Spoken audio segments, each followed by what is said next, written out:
Hola a todas y todos. Quiero agradecer todos los comentarios y mensajes de buena onda que me han mandado por el curso y pidiéndome que suba más clases.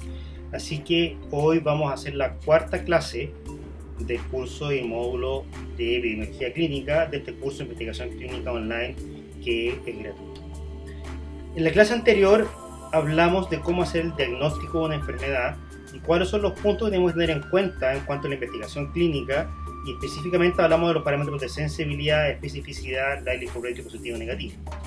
Bueno, ya aprendimos cómo diagnosticar enfermedades. Resulta que ahora podemos tener 1, 2, 3 o más enfermos y queremos ver cómo contar estas enfermedades, cuáles son las medidas de frecuencia que utilizamos en este aspecto, ¿ya? Por lo tanto, en esta clase de hoy vamos a hablar específicamente de eso, de cómo son los indicadores de frecuencia y cómo contamos las enfermedades. Ese es mi correo electrónico y ese es mi Instagram para que quieras escribirme o mandar algún mensaje. Bueno, ¿cómo cuantificamos habitualmente los problemas de salud? Usualmente usamos nuestro juicio clínico, es lo que hacemos el día a día, y le decimos al paciente palabras tales como: mira, esto a veces pasa, o esto muy rara vez pasa, o lo más frecuente es esto. Y el problema es que este es un lenguaje impreciso, que si bien nos permite comunicarnos diariamente, puede ser un poquito elusivo o no dar franqueza en lo que estamos hablando, ya que si esto pasa rara vez pero es letal, es bastante distinto a que pase frecuentemente, y hay varias decisiones que el paciente, nosotros podríamos tomar en base a la información que estamos recibiendo. Por lo tanto, lo ideal es que la información sea lo más precisa que se pueda entregar, por supuesto.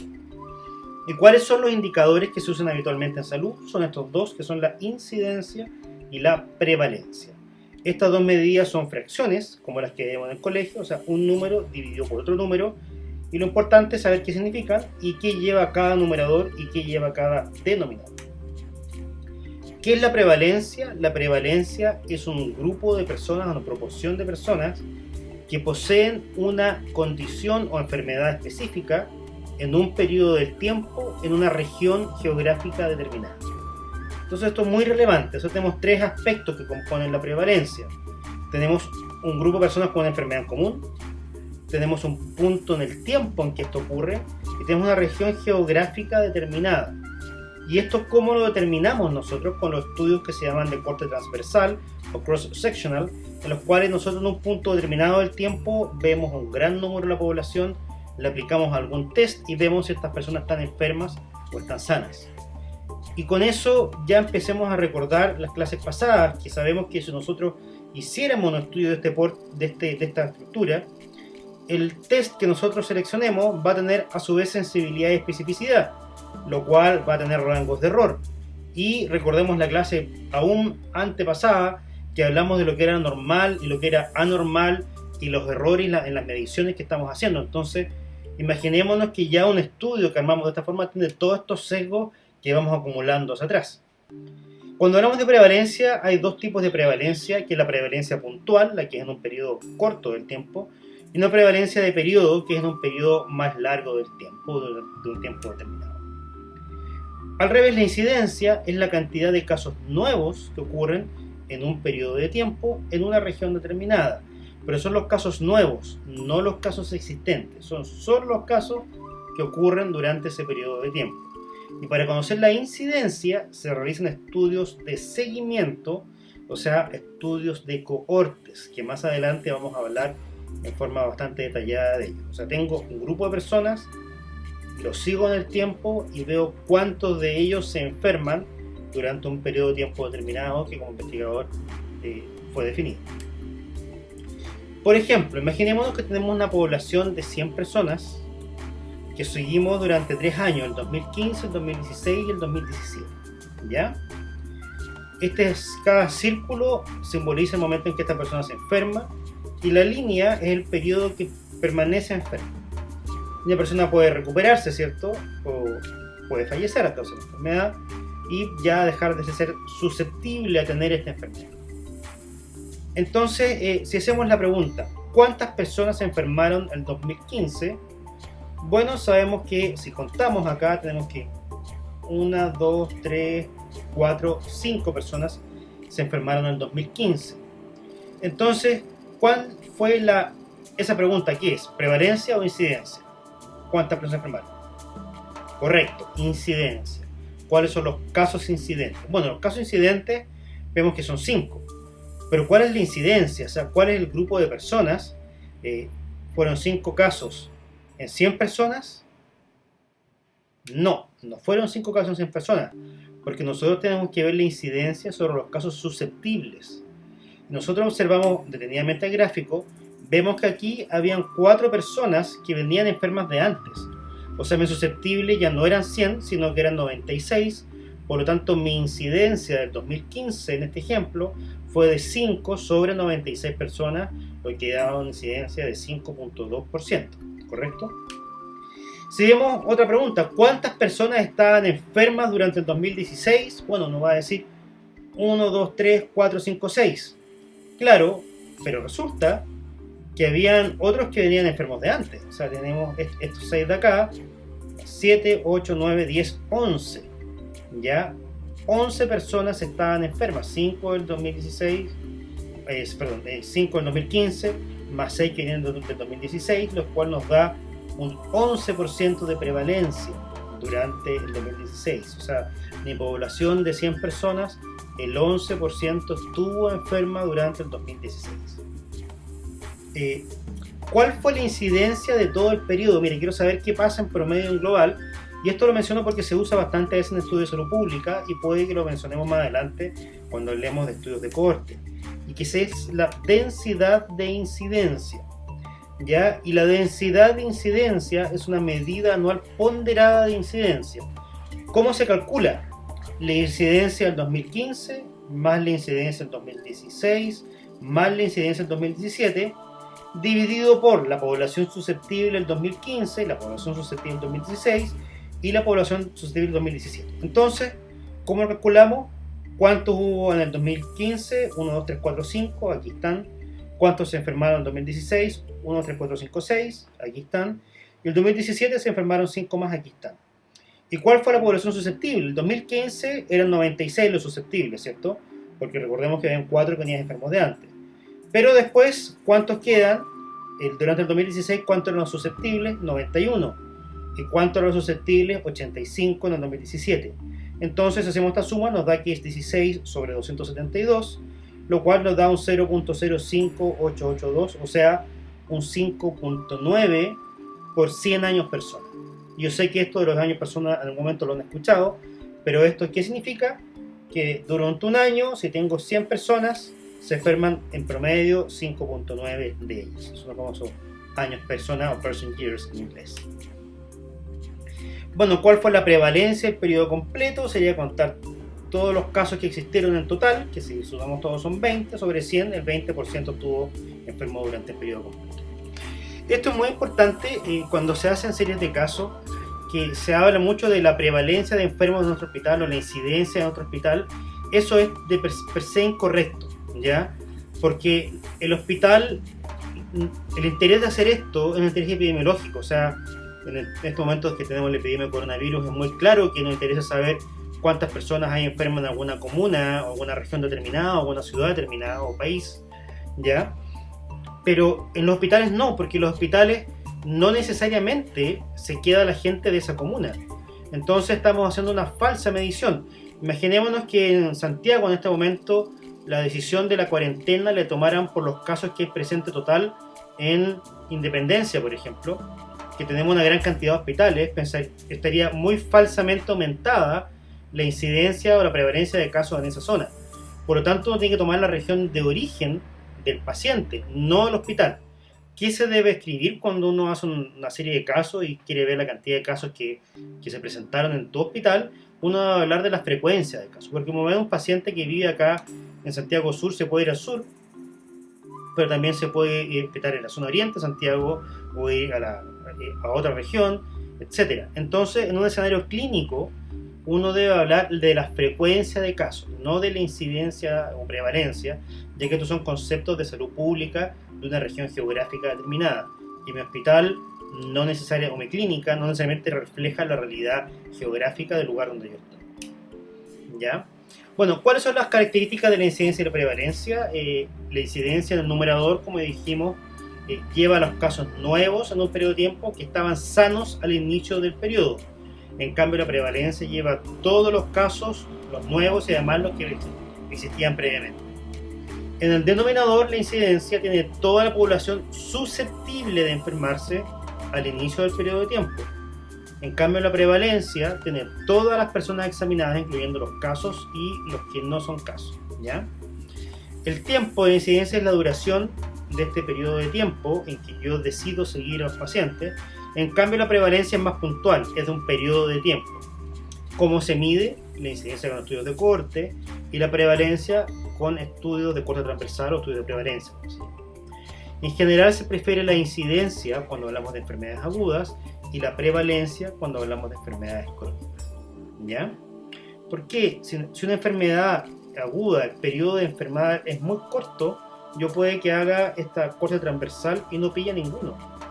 Yo puedo haber tenido una población de 1000 personas, 500 enfermos, pero si tuvieron enfermos muy cortos, pues se enferman y se mueren, y yo veo cuánta gente enferma en ese momento, puede que no pille ninguno, o muy poco. Entonces tiende a mentir ese tipo de estudios. Ejemplo cotidiano. Esta es la incidencia diaria, o el número de casos diarios, de COVID en Chile el 13 de abril del 2020. Y vemos como la cantidad de casos va subiendo, aumentando. ¿Ya? Distinto a la incidencia acumulada, cuántos casos se han ido juntando en este periodo de tiempo, y vemos que si bien las cifras son los casos diarios, cerca de 500 máximo en este periodo de tiempo que se dio esta curva, pero los casos acumulados eran casi 8.000 casos en total. Bueno, ¿podemos comparar países en base a la incidencia? La respuesta es que la incidencia pura no. Y para eso es muy importante comparar con las tasas de incidencia. Y las tasas son el número de casos dividido por los susceptibles por una constante, ¿ya? Por ejemplo, número de casos positivos en Chile dividido por la población chilena multiplicado por una cifra que a usted le convenga para que el número quede entero, ¿correcto? En este caso por 1.000.000. 426 por 18 millones de habitantes por 1.000.000 nos da que hay 23.7 casos por millón de habitantes en ese punto de vista. Entonces, cuando comparamos, por ejemplo, los números, que está muy de moda comparar entre países, no es correcto comparar la cantidad de casos totales, porque la cantidad de casos totales va a depender de la población de ese país. Entonces aquí comparamos Chile, que está en rojo, contra Estados Unidos en azul, Italia en verde y Alemania en negro, un poquito haciendo alusión a los colores de la bandera. Vemos que para este periodo de tiempo Chile está afortunadamente mejor en cantidad de casos por habitante que estos países. ¿Ya? Entonces esa es la forma correcta de comparar entre países, con la tasa y no con el número entero.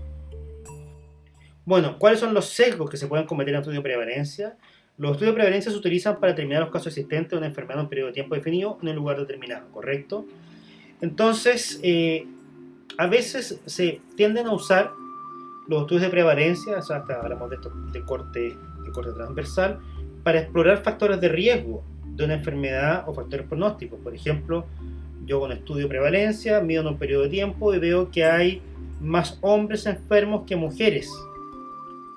Pero no necesariamente esto me va a dar la tendencia de la enfermedad, porque puede que yo, producto del azar, haya pillado más hombres enfermos que mujeres. O quiero ver, veo por ejemplo prevalencia de un cáncer y veo que es más frecuente en los fumadores que los no fumadores, pero yo veo solamente un periodo del tiempo y no tengo clara la secuencia temporal. Yo, a lo mejor esa persona se puso a fumar y después le dio el cáncer, o al revés, primero tenía el cáncer y después se puso a fumar. Entonces, si no tengo clara la secuencia temporal, no debo hacer esas cosas. Por eso los estudios de prevalencia son muy limitados para establecer asociaciones. Sirve para hacer lo que muchas veces se llama el phishing, o sea, ir a ver algunas asociaciones, pero eso en ningún caso son confirmatorias y siempre deben reexplorarse en estudios de cohortes, ¿ya? Entonces, los sesgos de estudio de prevalencia siempre hay incertidumbre respecto a la secuencia temporal, porque la medición de la enfermedad y el factor de exposición es simultánea, en el mismo momento. Entonces hay una incerteza respecto a cuál ocurrió primero. La solución son los estudios de cohorte, ¿ya?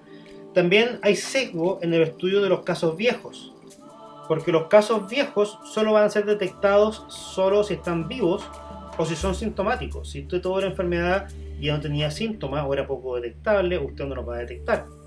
Y por supuesto también está el sesgo de muestra, cómo usted hace el muestreo de su población para poder detectar estos casos. Entonces la muestra debe tener tres características, que debe ser suficiente, o sea, que tenga el tamaño para que la potencia estadística de mi estudio sea suficiente, debe ser aleatoria, o sea, que cada individuo tenga la misma probabilidad de ser elegido que el que está al lado, y representativa, además debe representar adecuadamente a la población. Igual número de mujeres que de hombres, la estructura de edad debe estar más o menos conservada. Entonces para eso se hacen lo que se llama muestreo aleatorio estratificado, etcétera, que hay un montón de teoría respecto al muestreo, pero estos son los criterios mínimos que debe tener una buena muestra, ¿ya? Bueno, ¿cómo se relaciona la incidencia y la prevalencia? Hablamos que los casos incidentes son todos los casos nuevos que emergen en una población determinada, y los casos prevalentes son los casos que están presentes en un punto del tiempo. Entonces, por supuesto que la prevalencia se nutre de la incidencia, pero a su vez se nutre de otras cosas más. Por ejemplo, los casos, la incidencia puede ser muertos, pacientes que se mejoran, o pacientes que emigran, pacientes que no están. Entonces pueden ser casos incidentes que no los detecto cuando veo la prevalencia, ya durante este tiempo que es la duración de la enfermedad. Y también es importante casos de enfermedad severa que no puedo detectar porque estaban en su casa, por ejemplo, y yo los hice mi estudio en la calle o en el hospital. Por cambios de sistema de salud, pacientes que tenían un tipo de sistema de salud privado, por ejemplo, y migraron a un servicio público, o al revés, y los perdí de vista, o que se cambien de casa, se cambien de residencia. Entonces, el paciente se enfermó en un lugar y después desarrolla la enfermedad en otro lugar distinto. Y también se nutre de poblaciones migrantes, poblaciones que migran de un lugar a otro y aportan casos de enfermedad o prevalentes que no estaban presentes en el inicio en esa región.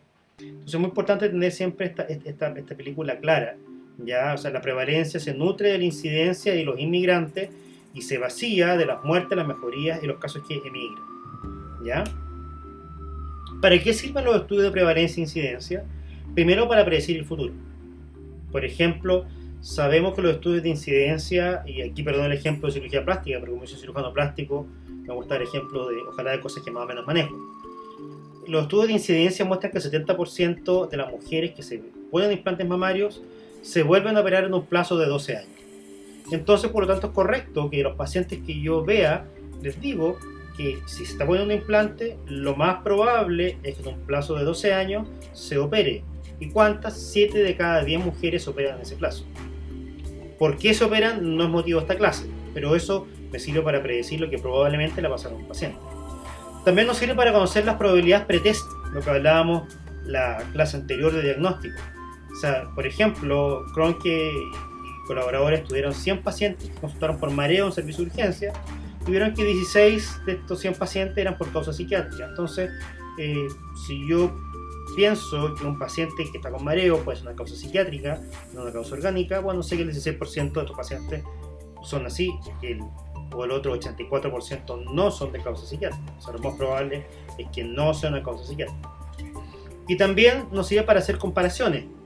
La incidencia en cáncer de pulmón en fumadores es de 0.17% al año, pero no, uno puede decir es baja, ¿cierto? Pero resulta que en no fumadores es de 7 en 1000, o sea 0.007.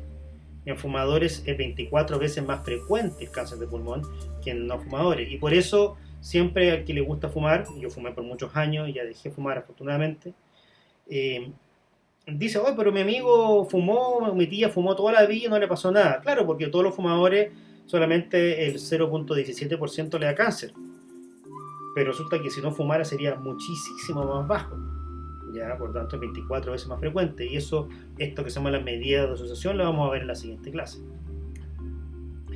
Bueno, en resumen, muchos eventos clínicos los expresamos con frecuencia, y estas frecuencias son una fracción, donde el numerador es el número de casos y el denominador es el número de personas de donde provienen estos casos. Dicen dos medidas de frecuencia, la incidencia y la prevalencia. Un estudio de prevalencia se hace en un momento puntual del tiempo, se identifican solo que son diagnosticables, y los que fallecen o los que se recuperan rápido no logran ser identificados en este tipo de estudios y no nos entregan una asociación temporal de causa-efecto. Y el estudio de incidencia se realiza siguiendo un grupo de pacientes que parte sin la enfermedad, y eso es muy importante, tengo que certificar de que no tenían la enfermedad al inicio, y yo los sigo por un periodo de tiempo para ver si desarrollan esta enfermedad. La incidencia es la medida más apropiada para tratar de predecir el futuro, y la prevalencia es útil para estimar nuestras probabilidades pretest, y ambos nos permiten comparar distintos escenarios y ayudar en la toma de decisiones. Un anexo de salud pública, que probablemente muchos de ustedes los vieron en sus clases de epidemiología o bioestadística cuando estaban en pregrado, y son otras medidas que se usan, pero no en el escenario clínico, sino que en salud pública. Y quizá en salud pública se habla mucho de la carga de enfermedad para referirse a la prevalencia y la incidencia, pero también hay formas de medir la muerte. En salud pública se habla de mortalidad cuando vemos la cantidad de personas que fallecen por una causa determinada en un periodo de tiempo en un lugar determinado. O sea, en una región X, 40 de cada 100.000 personas se muere por cáncer gástrico, por ejemplo. Y se habla de la letalidad, la cantidad de enfermos que fallecen de una enfermedad en un periodo de tiempo en un lugar determinado con respecto al total de casos de esa enfermedad. Y ahora que está de moda el coronavirus, cuando se habla que se muere el 10%, por ejemplo, en algunos países, lamentablemente, se refiere a que 10 de cada 100 se mueren. O sea, si le da coronavirus a 100 personas, de ellas 10 mueren. Pero la mortalidad, cuando hablamos de salud pública, se refiere a cuántos se mueren de la población total. O sea, si le dio a coronavirus a 100 personas y se murieron 10, ¿ya? Pero esa población era de 1000 personas, vemos que solamente el 1% se murió. La mortalidad sería 1 de cada 1000 y la letalidad un 10%. ¿Me explico? Entonces son conceptos que son un poco distintos cuando hablamos de salud pública.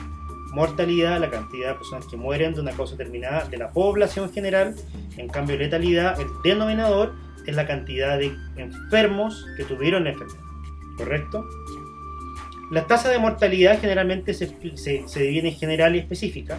La tasa general generalmente se pone por 1000 habitantes y se usa para la materna, infantil o número total, mortalidad general, que es el número total de muertos en la población.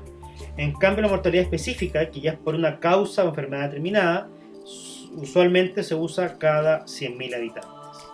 Por ejemplo, esta es la tasa de mortalidad específica en Chile, en que vemos, por ejemplo, tumores son 120 de cada 100.000 habitantes, enfermedades del sistema circulatorio 140 de cada 100.000 habitantes, accidentes de tránsito cerca de 50 por cada 100.000 habitantes.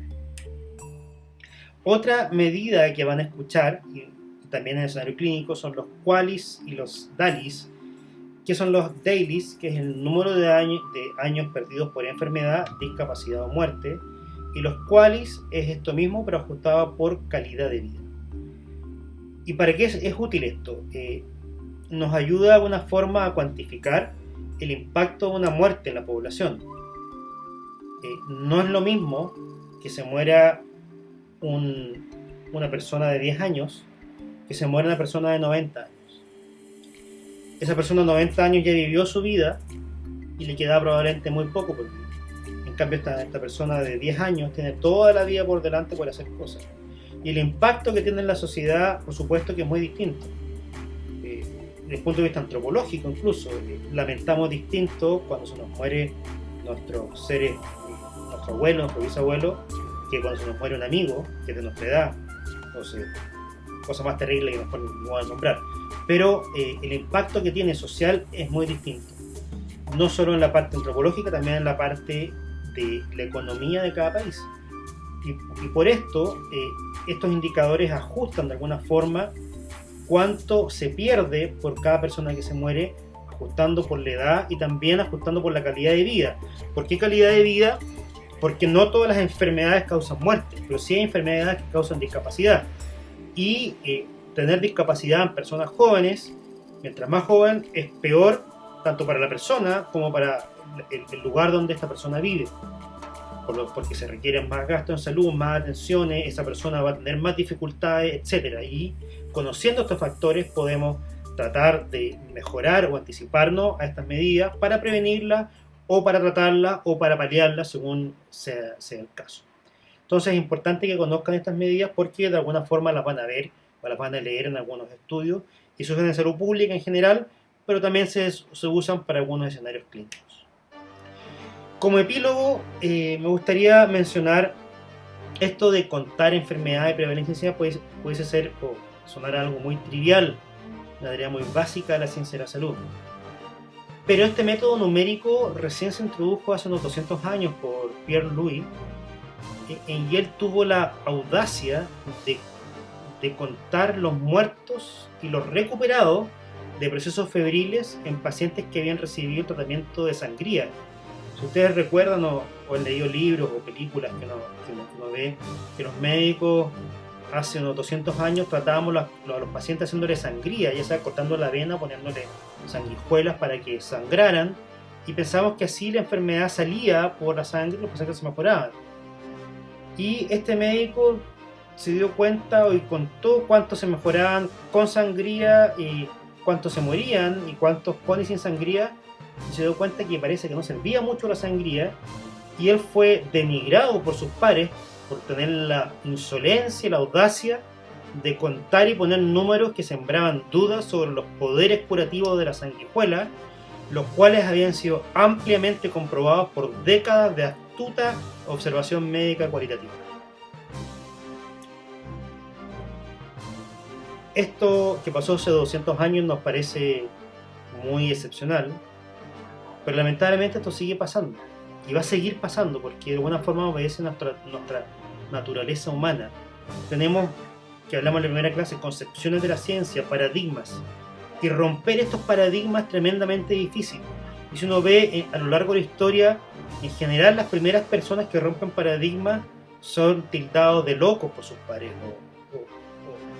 y son generalmente denigrados por sus pares. Semmelweis, por ejemplo, fue uno de los primeros médicos en hablar del lavado de manos y de la asepsia. Terminó loco, hospitalizado porque nadie le creía. Entonces, son estas cosas muy importantes, y por eso es muy importante siempre mantener una actitud crítica y escéptica respecto a lo que estamos aprendiendo, porque sabemos a ciencia cierta, y esto se está demostrado, que de aquí a 50 años más la mitad de las cosas que estamos haciendo hoy en medicina se va a haber demostrado que no sirven o van a estar obsoletas. El problema es que no sabemos cuál de las dos mitades es. Eso es todo por esta clase, espero que les haya gustado y nos veremos pronto con la quinta clase que tiene que ver con medidas de asociación. Recuerden, todos sus comentarios en YouTube y por Instagram son muy bien recibidos, por mail también, aunque me llegan muchos mails al día y no alcanzo a contestarlos todos. Mi lista ya va como en más de 6.000 correos sin leer y imposible bajar. Espero que estén todos bien, nos vemos pronto. Hasta luego.